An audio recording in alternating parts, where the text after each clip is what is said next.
this episode of The Sports Desk, Splash spews Ravens propaganda, and Jack talks about getting emotionally abused by the Buffalo Bills. Only on The Sports Desk.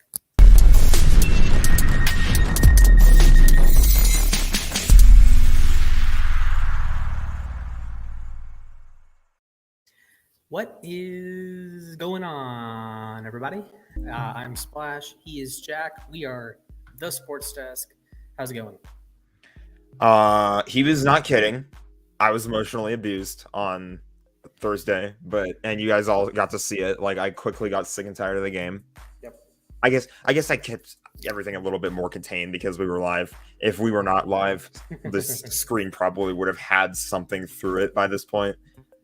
And it would not have been my fist. It would have been probably the Xbox controller because that's the nearest thing to me. So throwback to the time your Xbox controller fell over and it I knocked my camera down. It was just like a disaster. So that was the best of times, though. What show was that on?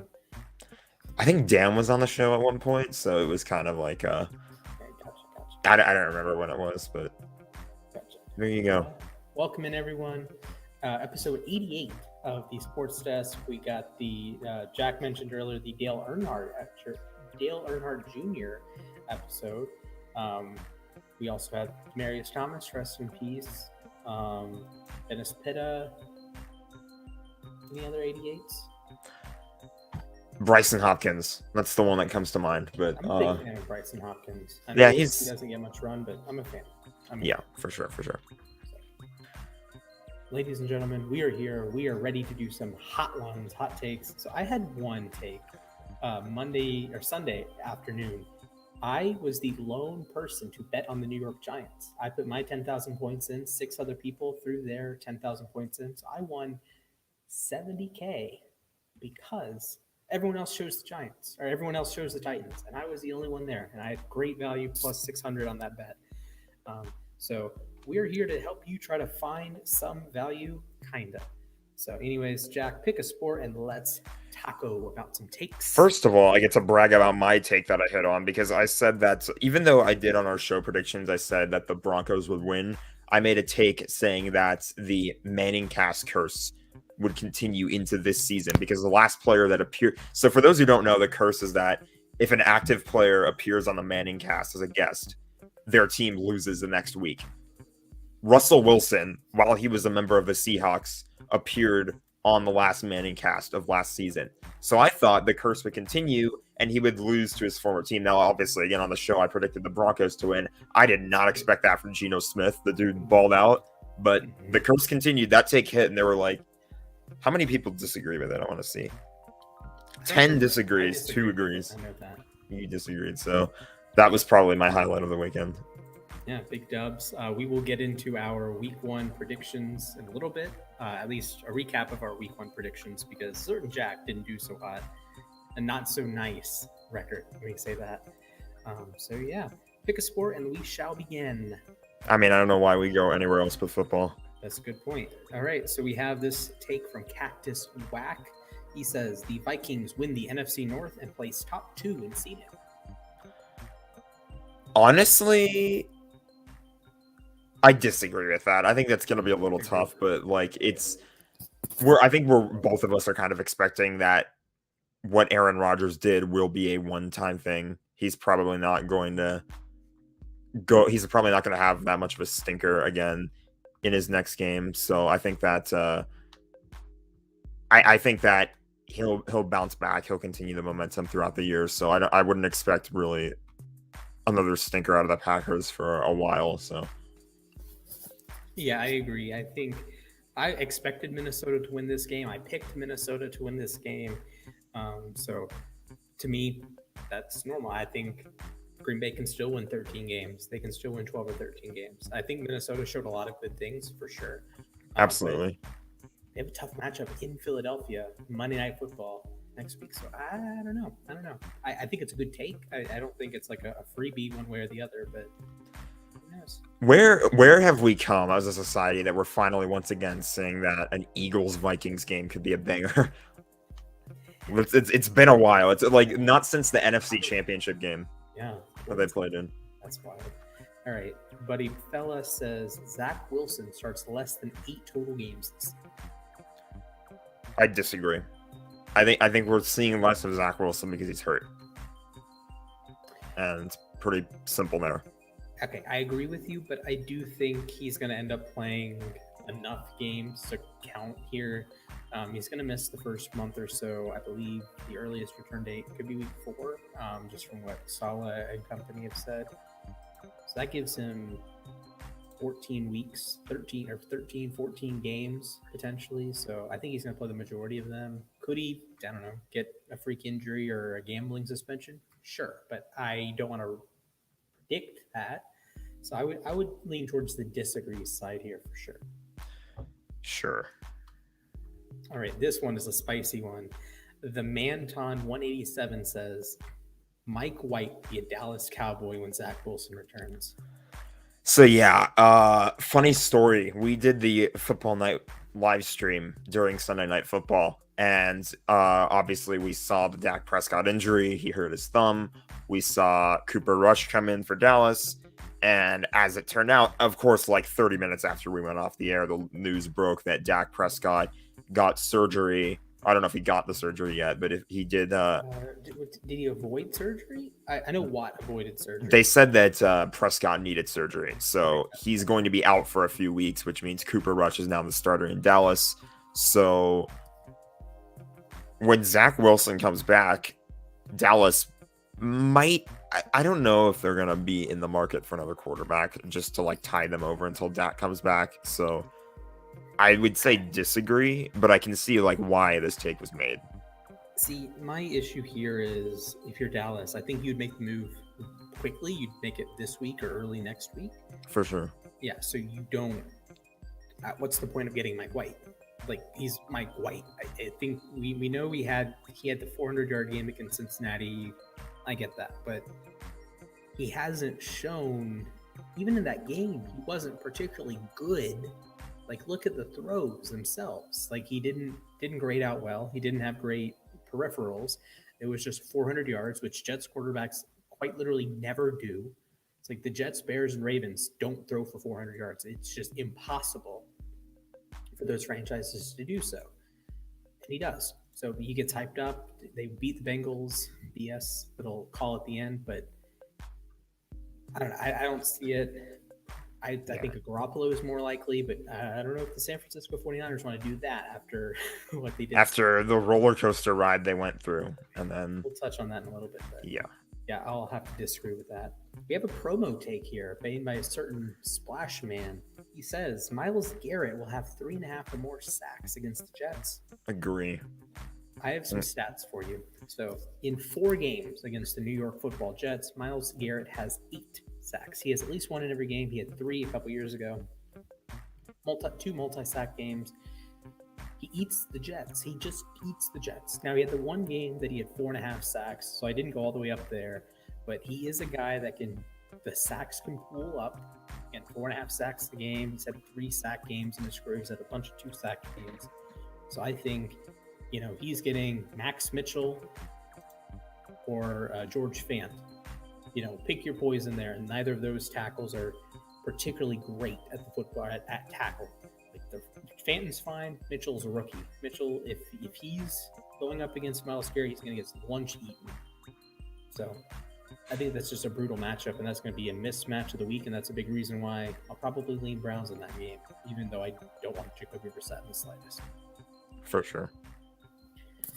All right. We have another fella has a couple. Frankie says 49ers missed the playoffs. Oh. Okay, here's the deal with the 49ers, and we'll probably touch on this one a little bit later too, because we're going to do a game by game. I don't think that we're going to see a performance like that out of Trey Lance. I think it's a little questionable because, it was a rainy game. Like it was literally like they were playing in a puddle for most of it. And obviously that has an effect on things. I'm not saying that he was the only problem with the 49ers, but I think after just such a wacky week 1 game, I think it's really tough to say that they actually missed the playoffs. I think that that's kind of a stretch considering the expectations this team had coming into the year. So I don't think that they're going to miss the playoffs.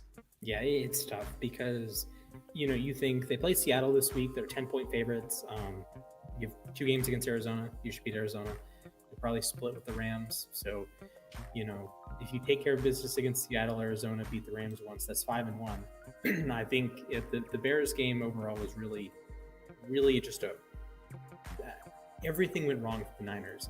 Debo had a fumble in the red zone. Elijah Mitchell got hurt. That's a big point moving forward. George Kittle missed the game. So you're missing 2 of your top 5 offensive players.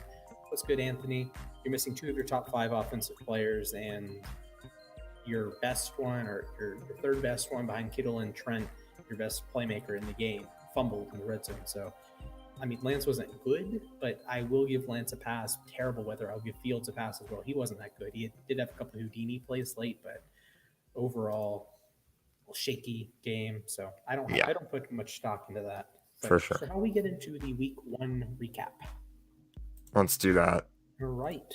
So Jack and I, along with Josh is unable to make it today. He's studying for a big test tomorrow, so we understand. Best of luck, pal. We had quite the week in the prediction world. I was 9-6-1. Josh was 9-6-1, and Jack, I was 6-9-1. Yes, a not so nice 6-9-1. 3 quarterbacks that I really needed to come through for me did not come through, so yeah, they get all the blame. Yeah, that was pretty bad. We did have a couple whiffs. All 3 of us got the Niners game wrong, the Browns game wrong, the Giants game wrong, and the Seahawks game wrong. So, ouch there. A couple of us did get some good predictions. Josh said, I'm going with Trubisky. Checks out. I said Seattle plus 6.5. That definitely checked out. So let's go through these games. We were live for Bills-Rams. I don't think there's much we need to say. Bills crushed them. Jack is emotionally hurt, so I think that's about it. We have the ring. I get that excuse for 1 week, but you got to shake it off and get back to business because Atlanta's no slouch. So this is a good point. Eagles 38, Lions 35. I think the Eagles were just a better team. They were up 3 touchdowns at one point in the game. James Bradbury picked 6. Jalen Hurts played really well. A.J. Brown was the best player on the football field. So big props to the Eagles taking care of business. 3-point game, but I think Philly was better than I'll give the Lions a little bit of credit here. I thought Goff had a really nice touchdown throw to DJ Chark. I thought that was pretty clean. Amon-Ra St. Brown had a touchdown within minutes of his brother scoring one. So that was awesome. That was pretty cool. So, the Lions did make it close. It was a 3-point game. I don't know how they're going to do this year. It's still a little tough to get a read on them, but they didn't suck in this game. Yeah, I will say I think the Eagles and Lions kind of show that they have ascended into the level that at least I thought they could play. I thought the Eagles would be a pretty solid playoff team, and I thought the Lions would be better than the Giants, better than the Bears. Let's say better than they were last year. Yes, better than they were last year. 3-13-1 last year. I think they're a 6-win, 7-win team this year. So moving on. 49ers, Bears. The Bears get the 19-10 win. A 10-point comeback, fourth quarter comeback for Justin Fields. If you had to choose one word, how would you describe this game? Strange. I agree. I was going to go wet, but I agree. Wet also works. It was very wet there. It was I was telling Splash too, it reminded me of the game that people were, I don't know if this is what people call it nowadays, but there was a monsoon bowl that happens between the Jaguars and Panthers in 2011 where they were playing inside of a puddle for most of the game. Yep. This is basically that. It was the monsoon bowl 2.0. So wasn't that a Gabbert Newton game? I think it was, yeah. Yeah, so you get the parallels with the Lance and Fields game. So I said earlier, I'm not taking anything away from this. I think Chicago didn't play well. I think San Francisco kind of shot themselves in the foot a couple times. I did take the over in this game, so I'll take the L on that one. So anyways. The only thing I have to say into that one, I mentioned that on the stream, on the Sunday night stream too, 49ers fans taking a fat L with that one. talking so much garbage on Matthew Stafford and the Rams and the O-line, and then they go out and blow a lead to the Bears. Rain or not, blowing a lead to the Bears is just like, oof. This is a good point. Not great. Okay, so big props here to Josh. Pittsburgh 23, Cincinnati 20. He changed his pick at the very last moment. We said after this, we weren't allowed to change picks back and forth, but he was the last one. He successfully changed his pick from Cincinnati to Pittsburgh. Weird start. Minka Fitzpatrick, interception, pick 6, second play of the game. Bengals got in a hole early, then came back out of the hole. Jamar Chase had a touchdown that Taylor didn't review. They fail on 4th down. They get the ball back. They punch it in. Evan McPherson, high snap. Extra points blocked. Go to overtime. Both kickers miss. McPherson misses badly. Bad snap, but the backup long snapper. Yeah, it was a backup long snapper too. I think that's kind of another thing to take away is that their long snapper got hurt.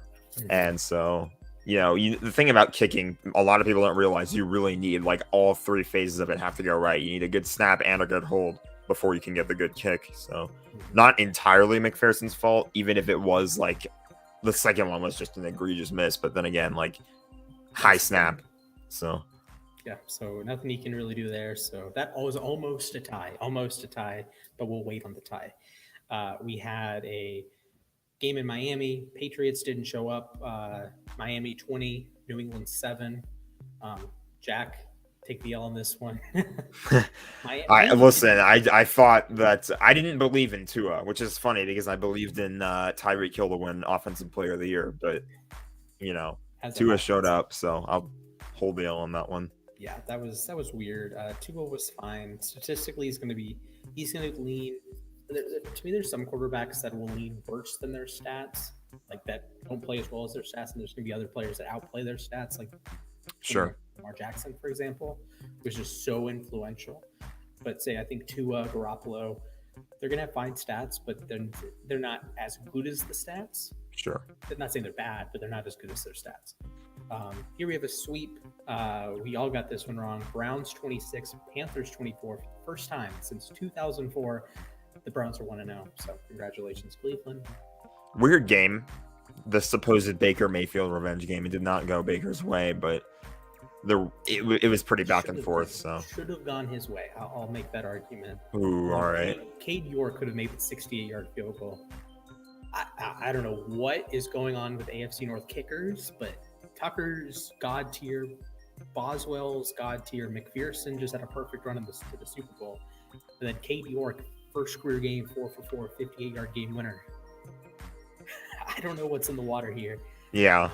But I will say Jacoby Brissett got bailed out on a double spike. So he faked a spike, moved over a couple steps, and then actually spiked it, which is not allowed, which should be an intentional grounding penalty. Should be 10 yards and 10-second runoff in your 68-yard field goal rather than a 58. But props to York for making the 58-yard field goal. 58 yards is still not an easy kick for a lot of people. So just ask Cody Parkey. He couldn't hit from 48 or whatever it was, 43. I do feel bad for Trubisky about that game. Anyways, I do too. This is another sweep, technically. We all tied this one. Colts 20, Texans 20. Have you seen a worse surrender punt in a game? It was bad. It was bad. It was really bad.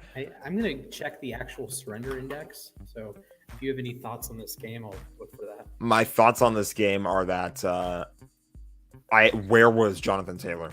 He had 1 touchdown and it came pretty late. I feel like the Colts need to get a little bit more into Jonathan Taylor. I thought Matt Ryan looked okay. I really liked what I saw to Michael Pittman. I am a Michael Pittman believer. I think that he's going to be great. But overall, they need to get more use out of the run game because JT can still be that dude. Mm-hmm. So those are my thoughts. But Wow. Okay. This surrender punt is in the 99.6th percentile. We are talking one of the worst, one of the most surrender indexy punts ever. Wow. Ah, jeez. Are you finding the highlight? Is that what's going on? No, I'm actually looking at a trending thing. It was Uh, Aaron Judge has a 0.00 ERA, so let him pitch. Did he pitch today? Are the Yankees on? I don't think so. They should play later. Yeah, they play later. Are you asking if Aaron Judge just pitched? Yes, because position players sometimes pitch. I am aware of that, but that would be kind of wild. No, look. If you go on Twitter, 0.00 ERA is trending. On the sports tab. Yeah, it's trending. So like Vlad Jr. had a 0.00 ERA last year. Aaron Judge had a 0.00 ERA. He has one this year.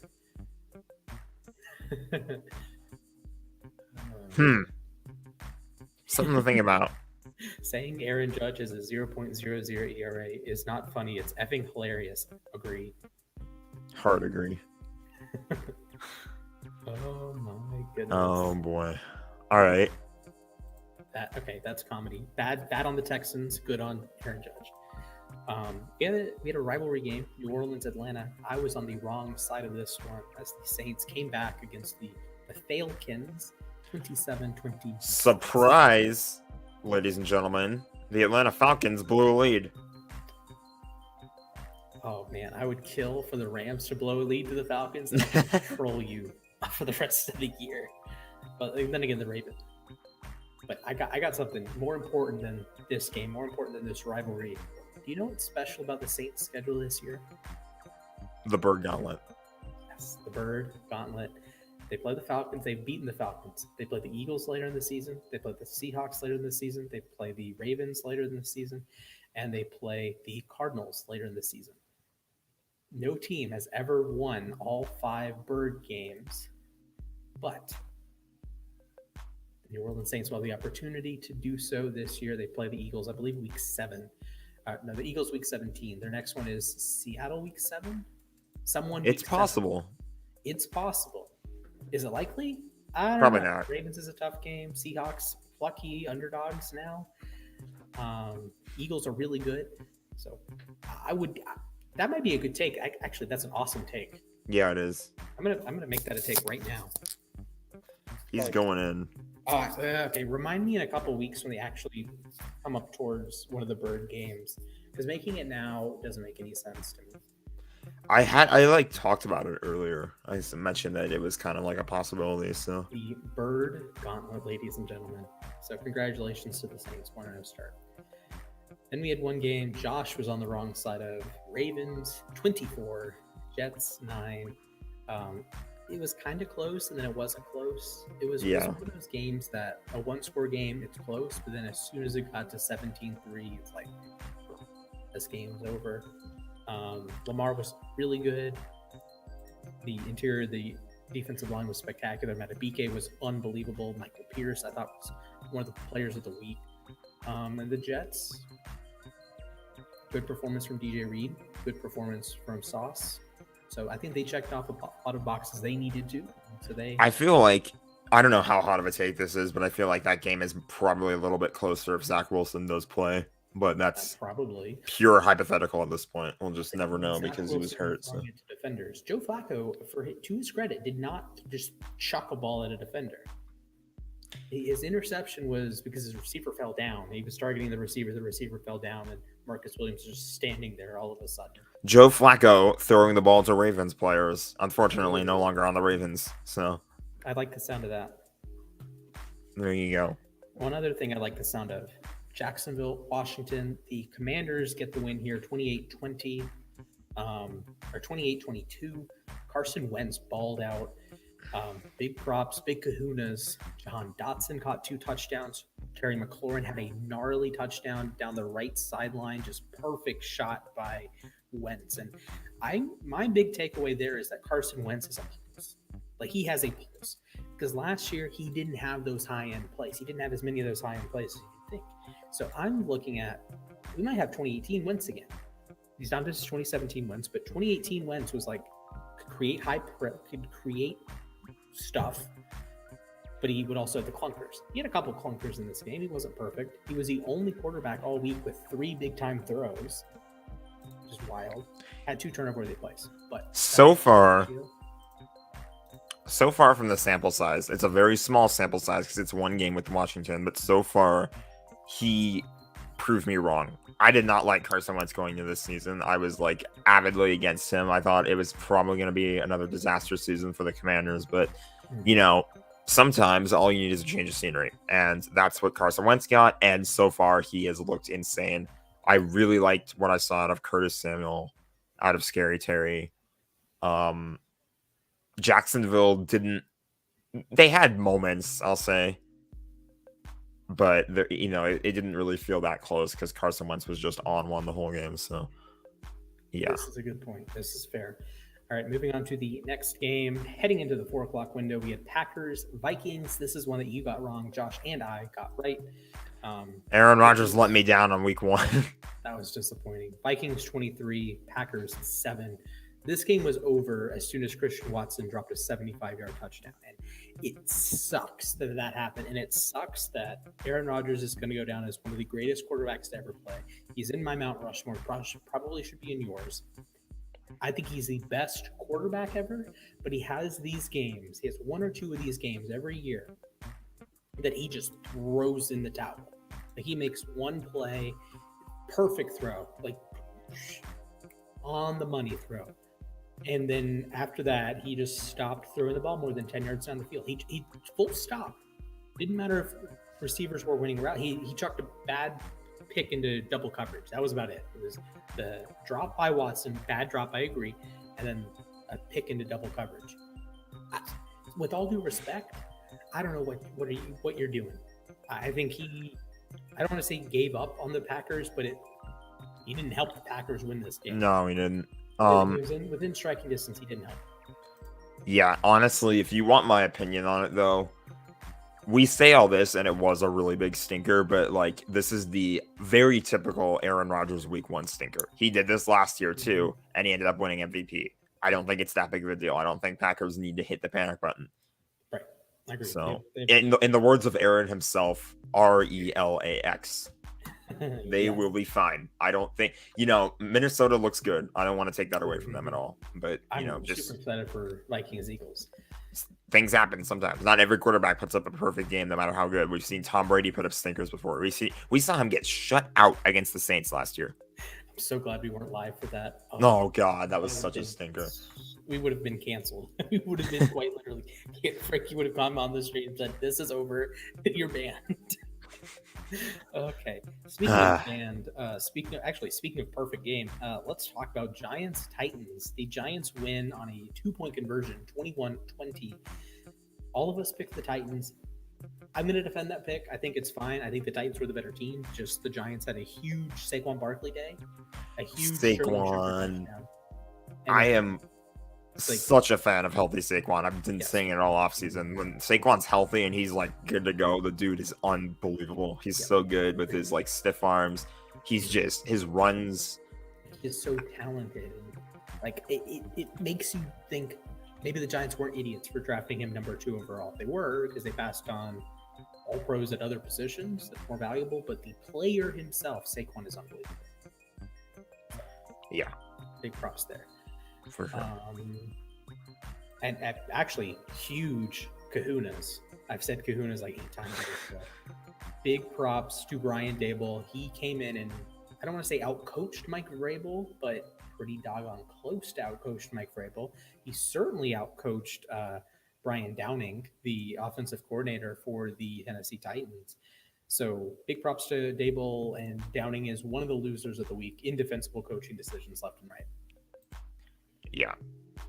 One decision that wasn't indefensible was picking the Chargers. All 3 of us got it right. They won by 5, 24-19 over Vegas, although Vegas had a 2-point conversion to take the spread. So they almost ruined some Charger bettors, 3.5 bettors. So good job, Raiders. Derek Carr was terrible in this game. Just left and right, giving the ball to the defense. He chucked, I think, 2 picks, lost 2 fumbles, something to that effect. It was bad for Derek Carr. What wasn't bad, though, was Devontae Adams. They kind of spammed Devontae Adams a lot in this game, and he also had one of the most ridiculous touchdown catches I've ever seen on the goal line. Mm-hmm. So props to Devontae for sure. I think that if they keep that connection going, then the Raiders probably could bounce back. but Agreed. this is a very typical Khalil Mack week 1 game. I see him ball out a lot early on, and then the question is, can he maintain the consistency? Because Khalil Mack kind of tends to go invisible as the season goes by. So yeah, 3 sacks. He was in our top 5 defensive players. You can check that out on the Sports Desk Clips channel that we've made. So weird day for Mac, a good day for Mac. Max Crosby, 7 pressures on the other side, so nice day there. Overall, I think we got that one. Chiefs, Cardinals, this was the massacre of the week. Chiefs win by 23. They were the highest scoring team.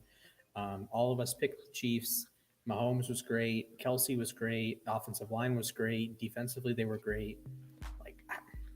The Chiefs look like the best team in the NFL. Oh, yeah. No. Splash. The Chiefs are supposed to be terrible now. They don't have Tyreek Hill anymore, right? I know. Okay. I'm going to go on a little bit of a rant here.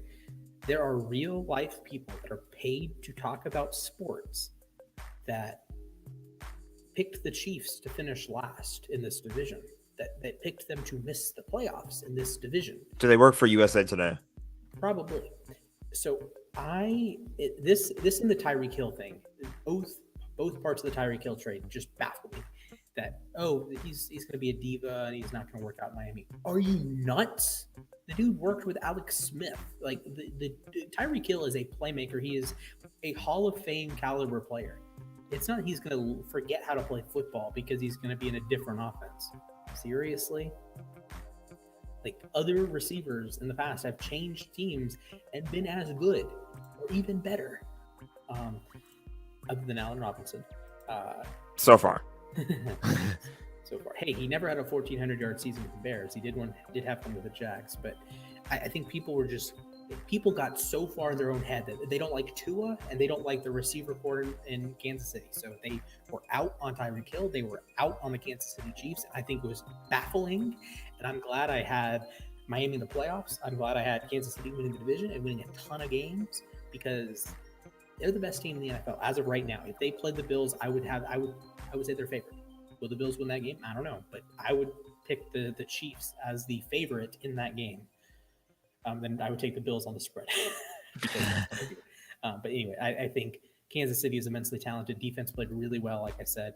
Also, big shout out to Harrison Butker. He made a 58-yard field goal without an ankle, essentially. So he couldn't plant and made a 58-yard field goal. And then Justin Reed had to come in the safety and kick for the rest of the game. Yeah. I think they have Matt Amendola as their kicker now, is what I saw on Twitter. So that might change my opinion on the Chargers-Chiefs game. But we'll see. We will see. But yeah, I think we're going to have my takeaway is we're going to have a huge year out of Travis Kelce. Like he's right now tight end 1. It is a little bit skewed towards his favor there because George Kittle's out. So we'll see what happens there. But Kelce, we're going to see huge things out of him this year. For sure. Then Sunday Night Football, Bucks, Cowboys. We watched this game live. There's nothing to talk about. Josh and I did get it right, so this was another game we put on Jack. So I'm never betting on the Cowboys again. Predicting the Cowboys, whatever it is, I'm never again. I've stopped trusting them completely. Agree. But we do get a fun Monday night game. Seattle 17, Denver 16. They pulled the upset. I said Seattle plus 6.5. I was happy with it. Then they played well enough to win. They forced key fumbles. Geno Smith was excellent in the first half. Second half, not as great, but I thought they played well, and they played like a competent NFL team. I wasn't exactly expecting that week 1. I mean, yeah, like the Seahawks actually look like they might be able to do some damage this year if Geno can, get cooking like this. I honestly wasn't sold on the Seahawks before this because we didn't even know who their starter was going to be until like training camp rolled around. It looked like it might have been Drew Lock. It looked like we weren't sure who was going to be. I think you called it. I forget who specifically. I think you did though. You called it like the worst quarterback battle of all time. It was like it's not that Geno won the battle; it's that Drew Lock lost it. This is a cliche thing to say that we didn't lose the game; we just ran out of time. It works here because if Drew Lock doesn't get COVID, maybe he has a shot, but he got COVID and missed like 2 weeks of practice. So there was no catch-up time. And I think the same thing, if Geno had gotten COVID for 2 weeks, Drew Lock's probably the starting quarterback just because of the loss of time. It's not that one's so much better than the other, although I do think Geno is better than Drew Lock. I don't think Drew Lock is doing that. Drew Lock is not having that game. Geno, no, if Drew Lock is starting this game, it's a Broncos blowout. Although I will say, one last note on this game. Speaking of quarterbacks, I honestly was I was like surprised with the Seattle crowd because I thought they were going to give Russ the Tom Brady treatment. I thought that they were going to, cheer him if they did like a pregame video for him or something like that. I thought they were going to cheer him all up until the game started, and then they were going to boo him once the actual game was going. That's what I thought was going to happen. Instead, full effect early. Yeah, he took the field for warm-ups and was getting showered with boos. They were not happy about whatever was going on here. I guess he did say he wanted to be traded, no? Yeah, it was pretty public that he wanted out, and there's been some ugly things one way or the other. So I do have a bit of a conspiracy. I don't have conspo, sadly, but I've never met Russell Wilson. Be cool too, but I think he might not be as big of a locker room guy as we think. As like we're media people, right? I think there's a reason a lot of Legion of Boom era players are coming back to Seattle now, and they're doing more things with the Seahawks, going to games, like more ingratiated with the fan base, with the city. Now that Russ is gone, maybe Russ rubs people the wrong way. Maybe the whole corny persona thing isn't something for everyone. A little surprising though, because like he does have the Walter Payton Man of the Year award, but that's true. But that's more humanitarian stuff. Yeah, that's more like off the field stuff. So there is a teammate award. I need to see who won the teammate award. NFL best teammate. I think in baseball it's called like the Hutch Award.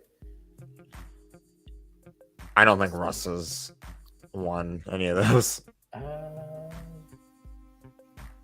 don't know. I think they're best teammate award. That has to be a thing.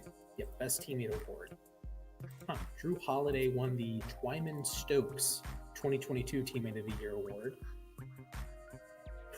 Okay, sure. Is there one in baseball? What's the Hutch Award? It's the Heart and Hustle. Is that what it is? I don't think that's what it is. It doesn't sound like it, at least. Okay. So the Hutch Award is the person who best exemplifies the fighting spirit and competitive desire of Fred Hutchinson. Okay, so not quite the same thing. Okay. Well, there you go.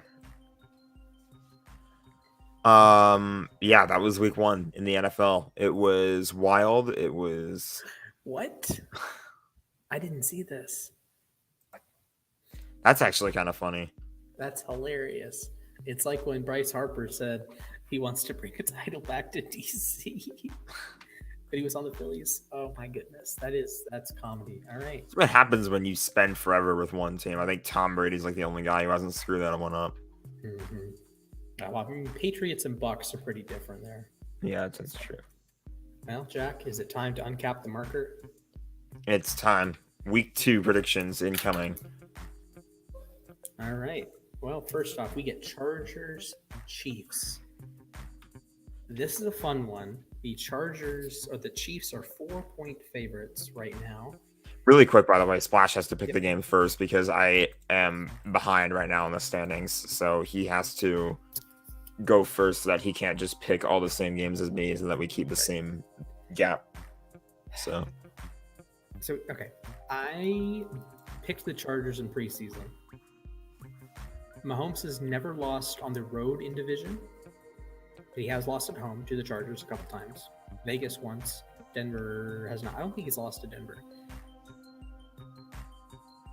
Kansas City's having kicking issues. Matt, I don't think Amendola is going to come in and be this. He's not going to be Harrison Butker.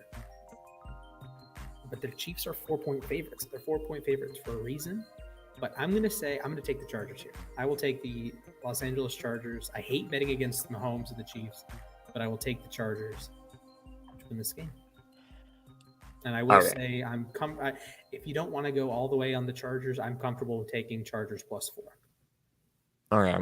I'm going Chiefs because I think they're just going to have a lot of momentum off of their win. Because the Chargers, even with like their whole I don't want to say it was like a crushing, dominating win over the Raiders by any means, but it was still like relatively strong. Kansas City, on the other hand, they destroyed Arizona. It was not close. Like they were winning that game since they went up like 14-0. It was like over right away. And they just have the kind of offense that does that to you. Is it going to be a little trickier against the Chargers? Sure. But I still think the home crowd's going to give them some help. I think that, it could be a little bit closer. Probably like a 3-point game, 1-score game is what I'll say. But I got the Chiefs. Yeah, that's why I am leaning with that LAC +4, regardless of who wins. I think this is the kind of game that team wins by 3 or goes to overtime. Now, if it goes to overtime, then you get screwed because they're going to score a touchdown. There's zero negative chance this game doesn't end with a touchdown if it goes to overtime. Just like at last year's game. In Los Angeles, actually. So I'm going to take the Chargers. I'll take the Chargers. I do think the Chiefs take care of business in the reverse fixture of this game. And Kansas City, to me, is the best team in the league. But I think the Chargers can beat them. So I'll take the Chargers. What's next on the docket? We have the New England Patriots at the Pittsburgh Steelers. This is the worst game of all time. Mac Jones is going to be healthy for this game, but I think this game is going to be a reason why we should retract the NFL and go to like 30 teams, because this is going to be putrid. There's no TJ Watt. The Patriots have 0 good players. And this is going to backfire when they beat the Ravens in 2 weeks. But who on the Patriots scares you? I'm taking the Steelers, by the way. Who on the Patriots scares you? Who do you have to game plan for on the Patriots? Which is weird because for years it was Brady and good defense. Brady, Gronk. They have like nothing. They are one of the least talented teams in the league. I just give them the benefit of the doubt because they're coached by Belichick, and Belichick doesn't have this huge coaching disparity over Tomlin. So give me Pittsburgh, and I will take the spreads. Actually, New England -2, which I think is just straight trash. This is Mac Jones is hurt. You have a offensive line that's not playing up to standard. You have a crazy good Pittsburgh pass rush. Alex Highsmith had 3 sacks. I know TJ Watt's now out for 6 weeks, but like, what are you doing here? Favoring New England on the road. Why was Mac Jones a road favorite? I think that's awful. And Pittsburgh, I'm slamming it. This is Pittsburgh money line. Who cares about the spread? This is Pittsburgh money line for me. Yeah. Pittsburgh is, I'm not going to make a line prediction, but Pittsburgh for sure is taking this one. They looked, I don't want to say perfect against Cincinnati, but they looked competent. And while they might be missing TJ Watt for this one, I don't really think that's going to matter. Yeah, I don't see it mattering. I think Pittsburgh is a better team. They're at home, and you're going to might get better quarterback play, honestly. Yeah. So, as game number 3. All right, let's fly through these next few. We've got Panthers at Giants. This is a sad game. At least with this one, there's good players involved for both teams. The Giants are 2-point favorites here. I don't like that. I don't think they were really that good against Tennessee. They just got a great Saquon game, which I know it's weird when I say that a team that won didn't play very well and a team that lost did play well, but I'm going to take Carolina in this. Baker picked it up 3rd, 4th quarter. I think the Giants can be kind of tested defensively. They can. Andrew Thomas had a whale of a game at left tackle, but the rest of the trenches are a little shaky to me. Evan Neal did have a good pass blocking game, though. I'll take Carolina. Yeah, I know we're kind of like, okay, we have like one different pick, but I think we're going to stay the same for this one too, because I have Carolina winning this one. I will say, I think the running back game might be a little bit under. It's going to be Saquon versus CMC. Banger. If we have I assume they'll stay fully healthy for this one. If they do, I mean, that could be a banger in terms of the run game. Watch television. Yeah. So did you see the clip of Panthers players blocking each other? I did not. I have to check that out. Yeah, you'll have to look at it. Okay. Next game. Next game, we've got. This one might be sad too. We got Jets Browns. Browns. Thank you very much. Yeah, Cleveland. The Browns are 6.5-point favorites here. I don't like that number at all. I'm not betting the number. I'm just picking the Browns. Who cares about the number? Miles Garrett is going to have 18 sacks in this game. This D-line is going to feast. This pass rush is going to have Zach Wilson, or not Zach Wilson, who even is their guy? Joe Flacco. We're going to have Jets fans in Cleveland shouting for Mike White by halftime. Yeah. They were already doing that in Baltimore, or in New York against Baltimore, so I don't think – I mean, is Cleveland going to blow them out? No, because Brissett's the quarterback, but I don't like that game. All right, next. Colts at Jaguars. So the Colts are 4-point favorites here. The Colts haven't won in Jacksonville in 8 years.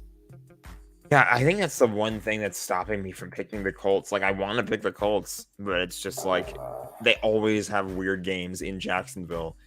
I'm gonna go with them though. I'm gonna be bold. I'm gonna think that the Colts get this one finally.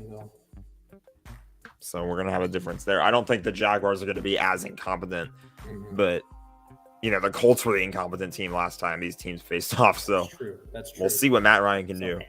I don't know. Maybe Trevor Lawrence becomes like it's Jesus this week. So who knows? Do I love picking the Jags? No, I never do. But I'll take him against Indy at home. So next. Next up, we've got the Dolphins at your Baltimore Ravens. The Ravens are 3.5-point favorites. I don't like that number at all. I think this is one that you can throw power rankings out the window. I think Baltimore is a better team than Miami, but I don't think Miami has the slightest chance. Or I don't think Baltimore has the slightest chance of getting like Tyreek Hill and Jalen Waddle are going to run ragged here. I would take, I'm going to say Hill over 100 yards. I'm going to say Waddle. Okay, take that back. I'm going to say Hill plus Waddle is over 200 yards because maybe one of them goes for like 138 and the other goes for 92. So Hill plus Waddle, we're going to call it Hoddle, over 200 yards. Plus what a name. I'm taking Miami here, straight up. Okay. I'm going to go Baltimore. Okay. I think Baltimore builds on the momentum. Obviously, it was the Jets, but I feel like Baltimore got the season off to a great start. So, Miami is a team that Miami put Baltimore in a box last year. They did play well, but I will say that it's part of the Aaron Rodgers thing that hit that play early. I think we have a functioning Lamar Jackson this time around, so I think this could go a lot better for his receivers. Try to catch the football. Yeah, that I too. just want to see that. So I think it's doable. Won Baltimore in 27 years, I think. 25. Okay. We've got the Buccaneers at the Saints. I'm taking. I shouldn't go first. Actually, I'm taking New Orleans. I think New Orleans is well coached or coached well enough. I think they are going to have a competent offensive line, defensive line. They're going to make improvements from how they played against Atlanta. Jameis Winston was very good by the end of that game. I'm going to take New Orleans. I'm taking New Orleans simply because of the rivalry and how they just always seem to have Tom Brady's number so far. Ever since I don't think he's beaten the Saints ever since he's joined the Bucs. He beat them in the playoff game, but in the playoffs. But other than that, like it's other than the most important game. Yeah, it's like the Rams against the 49ers. Like yeah, it's a 2.5. They're 2.5-point dogs at home. Like Brady, this is two weeks in a row that Brady and the Bucs are 2.5-point dogs. Or 2.5-point favorites on the road. I will take New Orleans here. Do I love that pick? No, but I think it's a logical pick. So next. Yeah. Next up, we've got the Washington Commanders taking on the Detroit Lions. The Fighting Dan Campbells. The Lions are favored in this game. It's the first time in a year and a half they've been favored. It's a 2-point favorite. Oh boy. So Washington. I kind of like what I saw from Carson Wentz.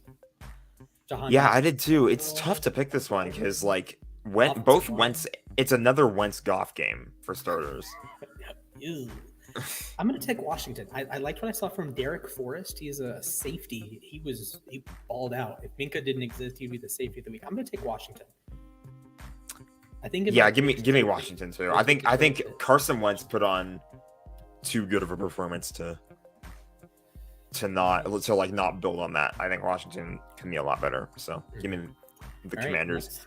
Next up, we have the NFC West battle, the Seattle Seahawks taking on the San Francisco 49ers. Assuming we don't play this game in another bomb cyclone, it should be normal weather. So I hope not. I'm gonna take San Francisco, but I'm gonna take Seattle +9 again, or plus the spread. So Seattle +9, but I will take the Niners here. A bounce back game from Trey Lance. I think this is another just close NFC West game. I think it is too.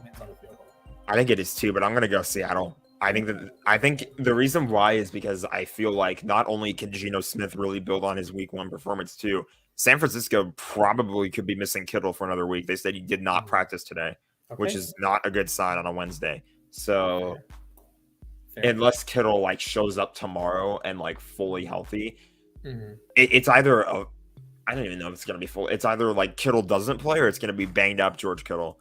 So hey, banged up George Kittle is better than a lot of tight ends in this league. He is. I will give him credit there, but I really like Seattle in this game. Okay. I don't think Trey Lance is gonna play bad. I don't think that Deebo Samuel is gonna play bad, but George Kittle is just such a huge piece of that offense, and if he's not at full strength, I mean, it could really hurt them. So we'll see what happens there. But I just really like Seattle in this one. I think Tyler Lockett gets his first touchdown of the year. Ooh, okay. So that's your call. So my call is Seattle +9. Your call is Lockett scores. Okay. Next up, we have 3 of the 4 NFC West teams. Now we've got the Rams hosting the Falcons. Okay.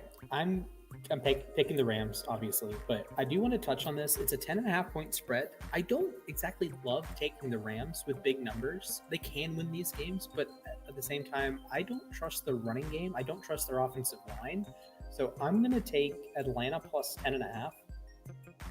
Hey, TJ Carey. Okay, I got it. Okay, you remember the other day when Carey came on our stream, or came in the comments on our stream? I think so. Okay. So in my contacts, her name is TJ Carey. It's a different spelling of Carey because her name is TJ Carey, or her name is Carey, but it's in my contacts is TJ Carey.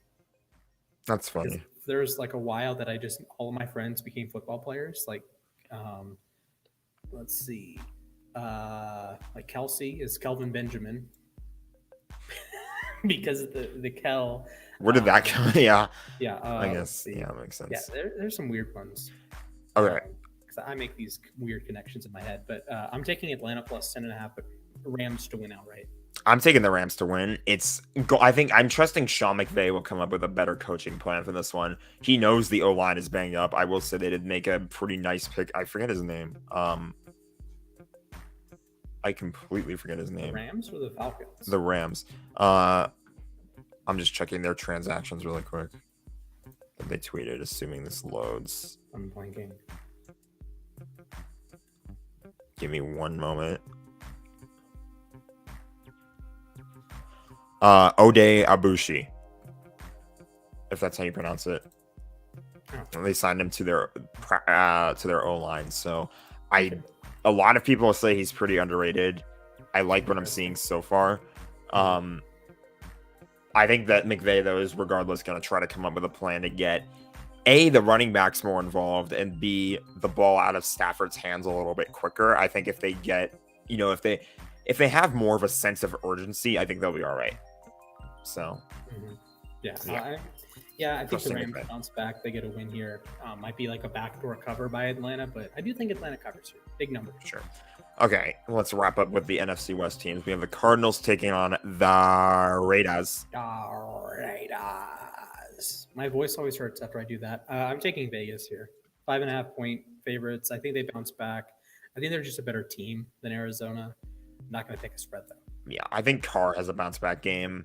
I just don't see it in Arizona, too. Like, I really don't trust Kyler Murray to go out there and ball out after the stinker he just put out. He could. Anyone could, but I mean, I don't really like what I saw out of Arizona. So this is fair. Okay, next up, Texans at Broncos. Give me the Broncos.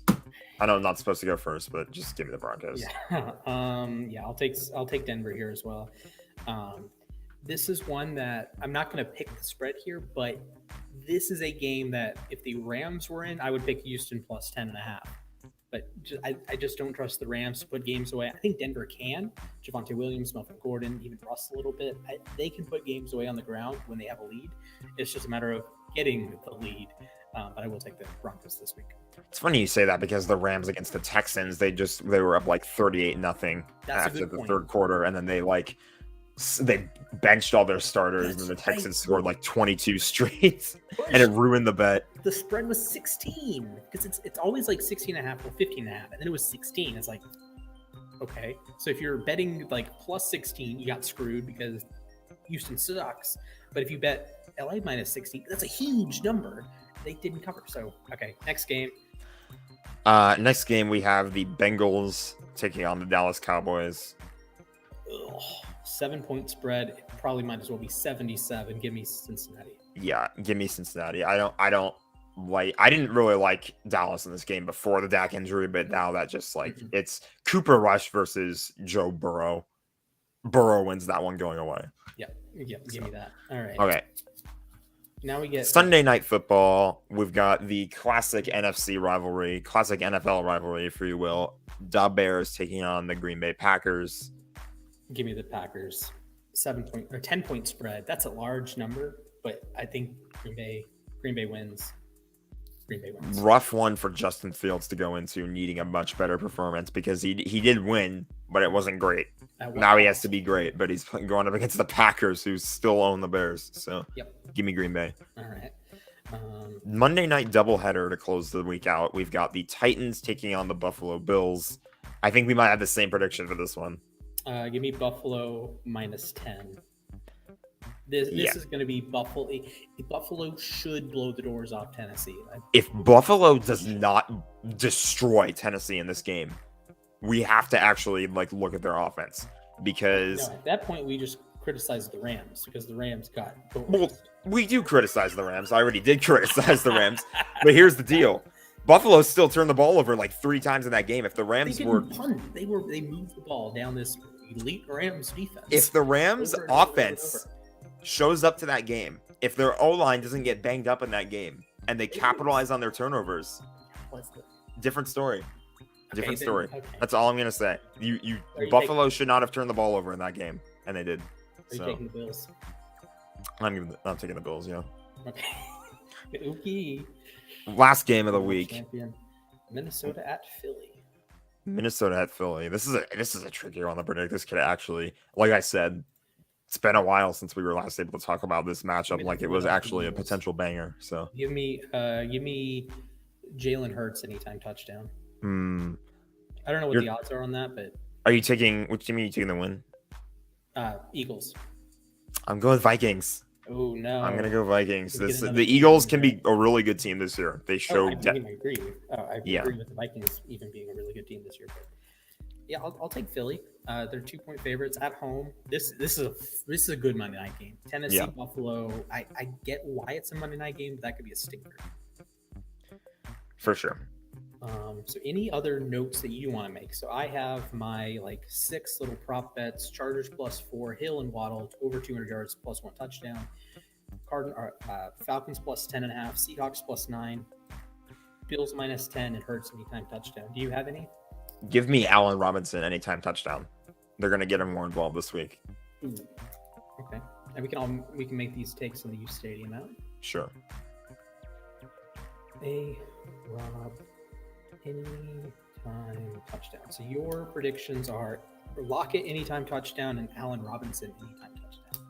So there we go. And also it's a rushing or receiving touchdown for Hurts. Obviously not a passing touchdown because he probably gets one of those.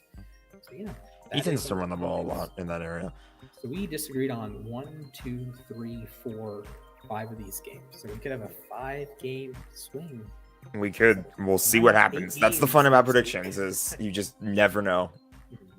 You just never know. Yeah, at least until I get a big lead, and then you have to eat nachos. Then I have to eat nachos on stream. However, we might be streaming from a different location moving forward. I gotta cut the music because this is actually a pretty serious deal. So today we're addressing the title. Yeah. Episode 88. We've been doing this since January. I think our first show was January 10th, 2021. Somewhere around that time frame. Yeah, somewhere around that time. So we have, as of right now, because it could technically change, but as of right now, we are going to separate from uSTADIUM, at least the sports desk. We're still going to be on, like, if we have uSTADIUM streams, potentially. But Jack and I have kind of made the decision here. We're gonna make a sports desk YouTube channel. We've made one. You can check it out. It might be in the description. I don't know. I don't think You it can is, but check we'll it out. put it in the comments. You can check it out. The sports desk, Twitter, Instagram, TikTok, YouTube. It's the sports desk 99 on TikTok and Twitter, and it's the sports desk on Instagram. We appreciate all the love and support we've gotten the first 88 episodes, and we will continue episode 89 next week. We might change the time, but that's to be determined. But we're also looking to do even more stuff, some podcast potential. So I'm going to rip this, and this will be the first episode of the Sports Desk podcast. We are planning some new things, planning some different things. So if you love our content, feel free to drop a follow. Nothing against uSTADIUM. Follow them. We have been advertising the product, our product. We are a part of the team there, but yeah, just to be clear, there's no ill will at all. Yeah, we're no not ill even will. leaving. It's We are just- literally just doing our own thing on our own channel, but we're not separating ourselves Yep. from uSTADIUM. So Yeah, it's like, you'll still see my face on the uSTADIUM pages. You'll still see Jack's face probably at some point when we have like breaking news streams. So those will probably be spaces from now on. But yeah, any last words there, Jack? Before yeah, really huge thanks to anyone who has supported us, even if you were just now watching and today was your first stream. We did have some diehards. We had a small handful of people who tuned in. Yep. Even if it was just to throw this on in the background, they would tune in and they would listen to us and leave a bunch of comments, and we really do appreciate that. So hopefully we get a lot more of those soon. It's kind of a leap of faith, but I think that we can get it done. So we're really excited to see what this does, and hopefully you guys enjoy some more stuff that isn't just the show. It's also, we do, like you mentioned, the podcast forum. We also will do some like Madden stuff, this kind of opens us up a door where we can do literally whatever we want, and just there's not really like restrictions to it. Stuff. Jack and I have this huge spreadsheet with ideas that it's kind of, if you followed uSTADIUM for a while, there's like a specific brand that we are part of. So we're like just a little, you shoot off the tree here a little bit. So yeah, just a little bit different. So that's all it is. It's not really like, again, there's no ill will whatsoever. We're not like we're not even leaving them as a whole. We're just be on a call in about an hour. Yeah, exactly. So we're just, we are going to be trying out some new stuff, but we cannot thank you guys enough for the support that you have shown the show. It really does mean a lot. 88 weeks in a row without missing a week. I know I haven't been on all 88 of them, but you've stepped up and we've done some pre-recording and stuff like that. So a couple different co-hosts as well, but we've stuck it out. Thank you. So let's see. Thank you, Stefan, for, I don't know how many shows he was on, but quite a handful. And then Josh was most recently. Thank you, Josh. He's gonna have to take a step back. That's why he wasn't here today, but he could still be making some guest appearances on the new channel. So we look forward to seeing him again soon. So for sure. Thank you to the diehard commenters, the Austins of the world. Anthony's been here recently. Tixa, Baskey, Dan Hackett, both Dan Hackett and Dan Cruz. A lot of the uSTADIUM gang that would come in. Niners, the Niners fans that Jack is probably rolling his eyes inside his head. Listen, even if you support a team that I cannot stand, you support our show, and that means a lot. So unless you're a Chargers fan, then you can just no, I'm just kidding. Yeah. Even the Chargers fans. Yeah. Even the Chargers fans. Well, that'll wrap us up for today. Thank you guys for watching. Make sure you like the video, subscribe to the channel, subscribe to the Sports Desk channel as well. Sports Desk clips. Well, it's called The Sports Desk, but we'll post clips from this show and subsequent shows.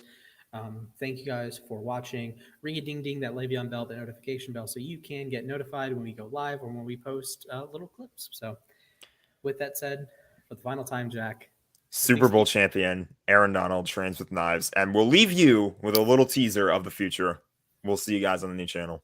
Toodaloo.